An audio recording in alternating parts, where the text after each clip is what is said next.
کہ مرد اپنی زوجہ سے رجوع نہیں کر سکتا حتیٰ تنکح زوجا غیرہ، جب تک کہ وہ عورت کسی دوسرے مرد سے نکاح نہیں کر لیتی. اور حدیث میں آتا ہے کہ صرف نکاح کر لینا کافی نہیں ہے، ہم بستری کرنا بھی ضروری ہے. بخاری مسلم کی صحیح روایت ہے. یہ ایک حلالے کا ایک ہے حکم جو قرآن مجید نے بتایا ہے، اور اس کا مقصد تھا مرد کو سزا دینا، 3 طلاقوں کا دروازہ روکنا تاکہ لوگ 3 طلاقیں نہ دیں تو سوچ سمجھ کے دیں، وقفے سے دیں. تو اب کیا ہوتا ہے کہ لوگ جلد بازی میں دھڑا دھڑ طلاقیں نکال دیتے ہیں، جو کہ ناجائز ہے. قرآن نے اس کو حرام اور ناجائز قرار دیا، اور حرام بھی اس لیے قرار دیا کہ تینوں واقع ہو جاتی ہیں. بعض لوگ کہتے ہیں حرام ہے لہذا واقع نہیں ہوتی، تو سوال یہ پیدا ہوتا ہے نا کہ جب واقع نہیں ہوتی تو حرام کیوں ہے پھر؟ یہ تو ایک بیکار الفاظ ہو گئے، زبان سے ہوا میں تحلیل ہو گئے. اسی لیے ناجائز کہا ہے کہ اللہ تعالیٰ نے کہا قرآن مجید میں ارشاد ہے کہ لا تدری لعل اللہ یحدث بعد ذلک امرا، شاید اللہ رجوع کی کوئی صورت پیدا کر دے، اس لیے حکم دیا کہ متفرق طہروں میں 3 طلاقیں دیا، اگر طلاقیں دیا کرو تو عدت کے میں تقسیم کر کے دو. اس طرح قرآن میں آتا ہے ومن یتعدی حدود اللہ ومن یتعدی حدود اللہ فقد ظلم نفسہ. طلاق کے بارے میں اللہ نے فرمایا کہ جو اپنے اوپر ظلم کرتا ہے، جو اللہ کی حدود کو توڑتا ہے تو ظلم کرتا ہے. اس کی تفسیر میں عبداللہ بن عباس اور دیگر حضرات سے یہی منقول ہے کہ جس نے غیر شرعی طریقے سے طلاق دے دی تو اس نے اپنے اوپر ظلم کیا. تو مرد جب اکٹھی 3 طلاقیں دے گا تو اس نے اپنے اوپر ظلم کیا ہے. ظلم کیوں کیا؟ کہ اس نے رجوع کا دروازہ اپنے لیے بند کر دیا.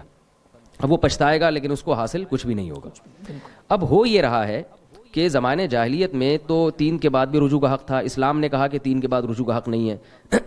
قرآن اور سنت سے صاف طور پہ پتہ چلتا ہے کہ مقصد تھا مرد کو سزا دینا تاکہ یہ بیوی اس کی دسترس سے نکل جائے. زمانے جاہلیت میں کیا ہوتا تھا؟ لوگ بہلا پھسلا کے اس عورت سے دوبارہ نکاح کر لیتے تھے. عورت کا مزاج ایسا ہے کہ اس کی طبیعت میں نرمی ہے، اسے چکنی چپڑی باتوں سے دوبارہ جو ہے نا قائل کیا جا سکتا ہے. اور طلاق کا اختیار مرد کو ہے. عورت مرد سے اتنی آسانی سے اپنی جان چھڑا نہیں سکتی ہے. تو ایک دفعہ اس کی جان چھوٹی تھی تو یہ مرد چکنی چپڑی باتوں سے نا دوبارہ اس کو اپنے نکاح میں لائے گا اور پھر لٹکا کے چھوڑ دے گا. تو اس مصیبت سے بچنے کے لیے کہ مرد کے اختیارات کو محدود کیا جائے تو اسلام نے 3 طلاقوں کے بعد رجوع کا راستہ بند کیا. لیکن یہ وہ دور تھا جس میں 3 طلاقیں نافذ ہوتی تھیں، یا قرآن نے جس دور میں یہ حکم نازل کیا اس میں تعدد زوجات کا رواج بھی تھا. ادھر عورت کو طلاق ہوئی اور عدت کے بعد فوراً اس کی شادی ہو جاتی تھی. تو مرد پچھتاتا تھا کہ یہ میرے ہاتھ سے ایک عورت نکل گئی. عورت کی فوراً شادی ہوتی تھی، اس کے بچوں کی کفالت کا انتظام بھی ہوتا تھا. اور طلاق کو اتنا معیوب بھی نہیں سمجھا جاتا تھا کیونکہ طلاق عورت کے حق میں اتنا بدنما داغ نہیں تھی. اس کو ہم صحابیات کے واقعات جب دیکھتے ہیں تو جب بھی کسی صحابیہ کو طلاق ہوئی ہے پہلے سے بہتر رشتہ ہی ان کو ملا ہے. اگر دوبارہ بھی طلاق ہوئی تو پھر اس سے بہتر رشتہ ملا، بیوہ ہوئی تو اس سے بہتر رشتہ ملا. لیکن ہمارے یہاں چونکہ تعدد زوجات کا رواج نہیں ہے، ایک بیوی پر اکتفا کا رواج معاشرے میں چل پڑا ہے، تو اب خواتین کی بھرمار ہے. اب اگر کسی کو 3 طلاقیں ہوتی ہیں تو بیچاری ساری زندگی بیٹھی رہتی ہے. اور طلاق چونکہ عورت کے حق میں ایک بدنما داغ سمجھا گیا ہے، لہذا طلاق کے بعد آپس کے اختلافات بہت شروع ہو جاتے ہیں. تو بچوں میں چھینا جھپٹی شروع ہوتی ہے، جبکہ شریعت نے بچوں کے بارے میں قاعدہ ضابطہ بیان کر دیا کہ بچے جب تک بچے ہیں ماں کے پاس رہیں گے، اور 7 سال کی عمر میں وہ باپ کی کسٹڈی میں آئیں گے. جب ماں کے پاس رہیں گے تو باپ اس سے ملے گا، اور جب باپ کے پاس رہیں گے تو ماں سے ملنے پر کوئی پابندی نہیں لگا سکتا. لیکن اب جھگڑے اتنے ہوتے ہیں کہ کھینچا تانی ہوتی ہے. باپ کے پاس چلے گئے تو ماں سے ہمیشہ کے لیے محروم، ماں کے پاس چلے گئے تو باپ سے ہمیشہ کے لیے محروم. تو یہ میں اس لیے اتنی لمبی تقریر کر رہا ہوں کہ طلاق کے ثلاث کا جو فلسفہ ہے شریعت کا، اس میں بہت سے لوگ مرتد ہو جاتے ہیں، ایمان سے ہاتھ دھو بیٹھتے ہیں، بعض اپنا مسلک تبدیل کر لیتے ہیں. بالکل ایسا وہ اس لیے کر لیتے ہیں کہ معاشرے میں ہم اسلام کے جب کسی ایک حکم کو فالو کر رہے ہیں دوسرے حکم کو فالو نہیں کر رہے. یعنی ہم طلاق کے حکام تو اسلام سے لے رہے ہیں اور ایک بیوی پر اکتفا والا نظام وہ ہندوؤں سے لے رہے ہیں. تو بھائی باقی بھی پھر سسٹم آپ ہندوؤں سے لیں نا. یعنی ایڈجسٹ نہیں ہو سکتا. اسلام نے جس حساب سے طلاق کے حکام دیے ہیں اس حساب سے پھر نکاح کے بھی حکام دیے ہیں. تو یہ پوری چیزیں ہمیں اسلام سے لینی پڑیں گی. تو معاشرے میں سدھار کا یہی طریقہ ہے کہ ہم مکمل اسلام کو فالو کریں ہر چیز میں، تاکہ عورت کی ڈیمانڈ بڑھ جائے گی. جب ایک آدمی ایک سے زیادہ بیویاں رکھے گا تو عورت کی ویلیو بڑھے گی، ڈیمانڈ بڑھے گی تو طلاق کا ریشو خود بخود کم ہوگا. اور اگر طلاق دی بھی جائے گی تو عورت کو نقصان نہیں ہوگا. جو 3 طلاقیں دے گا نا مرد، اس کے لیے دوبارہ بیوی کو تلاش کرنا بہت مشکل ہو جائے گا. عورت کے لیے مشکل نہیں ہوگی، اس کے تو 10 لوگ انتظار میں بیٹھے ہوں گے اور رشتے بھیجیں گے اس کے لیے. لیکن جس کے ہاتھ سے سونے کی چڑیا نکل گئی ہے اس کے لیے اب عورت کا حصول بہت مشکل ہو جائے گا. تو یہ پوری بات پہلے ذہن میں رکھنی چاہیے کہ اسلام میں حلالے کا کنسیپٹ ہے کیا، اسلام نے حلالے کا کیوں کہا ہے. یہ پوری بات لوگوں کے ذہن میں نہیں ہوتی تو لوگوں کو اسلام پر بھی اعتراضات ہوتے ہیں کہ کیسا اللہ نے حکم دے دیا کہ مرد دے 3 طلاقیں اور نقصان ہو عورت کو، حلالے وہ کرتی پھرے. تو عورت کو نقصان نہیں، مرد کو نقصان دینے کے لیے، مرد کے اختیارات ختم کرنے کے لیے. اب جو عورت کو نقصان ہو رہا ہے وہ اسلام کے حکم کی خرابی کی وجہ سے نہیں ہے، وہ ہمارے معاشرے کی خرابی ہے. وہ خرابی کیا ہے؟ ہم نے اسلام کو مکمل فالو نہیں کیا، آدھا اسلام لے رہے ہیں، آدھا ہندوؤں والا سسٹم لے رہے ہیں. تو اب جو حلالی کی جو سیٹ اپ ہے نا، اس سے عورت کو نقصان ہو رہا ہے، وہ اس وجہ سے ہو رہا ہے. اب میں اس کی پوری حیثیت بیان کرتا ہوں کہ دیکھیے حلالے کے بارے میں بعض لوگ تو اس کو پرلے درجے کی بغیرتی کہتے ہیں جی، اور بعض لوگوں کے ہاں باقاعدہ ایگریمنٹ کر کے حلالے کیے جا رہے ہیں. بعض سنا ہے کہ اس کام کے لیے باقاعدہ بیٹھے ہوئے ہوتے ہیں کہ جس نے بھی حلالہ کروانا ہے. یہ بے شرمی بغیرتی کی بات ہے، مجھے کہتے ہوئے بھی اچھا نہیں لگ رہا، اور وہ اس کے لیے جناب وہ اشتہارات بھی دیتے ہیں. تو یہ دونوں انتہائیں ہیں جو بالکل غلط ہیں. ایک حلالہ وہ ہے جس پر رسول اللہ صلی اللہ علیہ وسلم نے لعنت کی ہے، لعن اللہ المحلل والمحلل لہ، فرمائے جس کے لیے حلالہ کیا جائے اس پر بھی لعنت اور حلالہ کرنے پر بھی لعنت. اور ایک حلالہ وہ ہے جس کا قرآن نے ذکر کیا ہے کہ اگر مرد نے 3 طلاقیں دے دیں فلا تحل لہ حتی تنکح زوجا غیرہ، عورت شوہر کے لیے حلال نہیں ہے جب تک کسی اور مرد سے نکاح نہ کر لے. 2 قسم کے حلالے، ایک قرآن میں ملتا ہے، ایک حدیث میں. اب اگر علی الاطلاق حلالے کو حرام کہتے ہیں، بے غیرتی کہتے ہیں، سوال پیدا ہوتا ہے کہ پھر کیا قرآن نے معاذ اللہ غلط بات کی، قرآن نے غلط چیز کی رہنمائی کی ہے.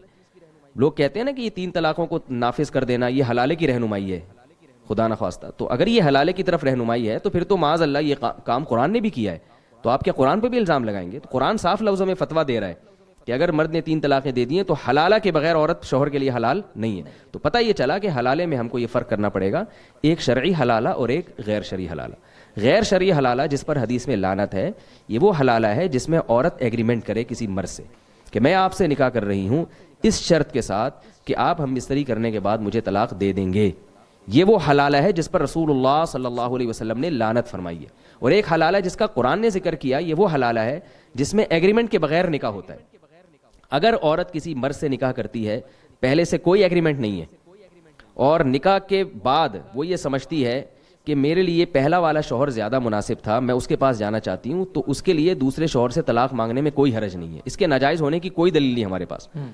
پھر دوسرے شوہر کو اختیار ہے کہ چونکہ اللہ نے طلاق کا اختیار مرد کو دیا ہے، وہ چاہے تو اس کو چھوڑ دے، چاہے تو نہیں چھوڑے. اگر عورت کے مطالبے پر شوہر اس کو چھوڑ دیتا ہے، بہت اچھی بات ہے، نہ صرف جائز ہے بلکہ باعث ثواب ہے.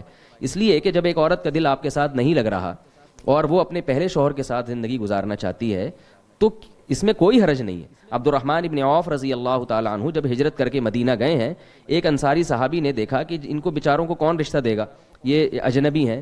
تو ان انصاری صحابی نے ارادہ کیا، ان سے کہا کہ میں اپنی ایک بیوی کو طلاق دیتا ہوں، آپ اس سے نکاح کر لیں، میرے پاس 2 بیوی ہیں. تو کیوں؟ انہوں نے بولا کہ میرا گھر تو بسا ہوا ہے، یہ بیچارے اجنبی ہیں، ان کو رشتہ نہیں ملے گا یہاں پہ، تو میں اپنی ایک زوجہ کو طلاق دیتا ہوں تاکہ ان کا گھر بھی بس جائے، ان کا گھر بھی آمادہ ہو جائے. ظاہر ہے ان کی زوجہ بھی شاید اس پہ راضی ہوں. تو کیا اس کو آپ بے شرمی کہیں گے، بے غیرتی کہیں گے؟ ظاہر ہے ایک مسلمان کا گھر بسانے کے لیے وہ ایسا کر رہے ہیں. تو اگر ایک مرد اپنی بیوی کو اس لیے طلاق دیتا ہے کہ اس کے پہلے شوہر سے بچے ہیں اور میں چاہتا ہوں کہ اس کا پہلا گھر آباد ہو جائے، تو اس میں کوئی گناہ نہیں ہے. لیکن وہ اس پر پابند نہیں ہے. نہ صرف یہ کہ گناہ نہیں ہے بلکہ باعث ثواب ہے. ہاں پہلے سے ایگریمنٹ ہوگا، یہ یقیناً غلط ہے.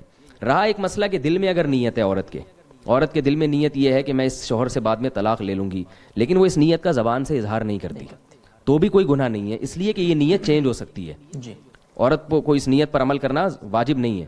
ہاں مرد نے اگر طلاق نہیں دی دوسرے شوہر نے، پھر بھی عورت اس کو فورس کرتی رہے کہ نہیں مجھے طلاق دو، اور اس کا جو ہے نا یہ پھر گناہ کی بات ہے. اس لیے کہ جب دوسرے شوہر کی نکاح میں آپ آ گئی ہیں تو اب آپ کو اس کو شوہر سمجھ کے زندگی گزارنی ہے. اگر آپ کے مطالبے پر اس نے چھوڑ دیا تو ٹھیک ہے، نہیں چھوڑتا تو آپ اسی کے ساتھ زندگی گزاریں. پھر پہلے شوہر کی یادیں دل میں رکھ کے رکھنا یہ غلط ہے. ایک آخری بات، کیونکہ میں نے بتایا بہت حساس ٹاپک ہے اور اس میں بہت مس گائیڈ کیا جا رہا ہے لوگوں کو. بالکل. بعض لوگ اس دوسری قسم کے حلالے کو بھی غیرت کے خلاف سمجھتے ہیں، یعنی جو جائز حلالہ ہے جس میں باقاعدہ پہلے سے ایگریمنٹ نہ ہو، اس کو بھی سمجھتے ہیں کہ غیرت کے خلاف ہے. اور وہ ایک صاحب مجھے کہنے لگے کہ بھائی ایک عورت ہے، اس کو دوسرے مرد کی بستر کی زینت بنے، پھر وہ گھوم کے، یعنی ایک آدمی کی بیوی ہو وہ کسی اور مرد کے بستر کی زینت بنے، پھر وہ پہلے مرد کے، یہ تو بغیرتی ہے.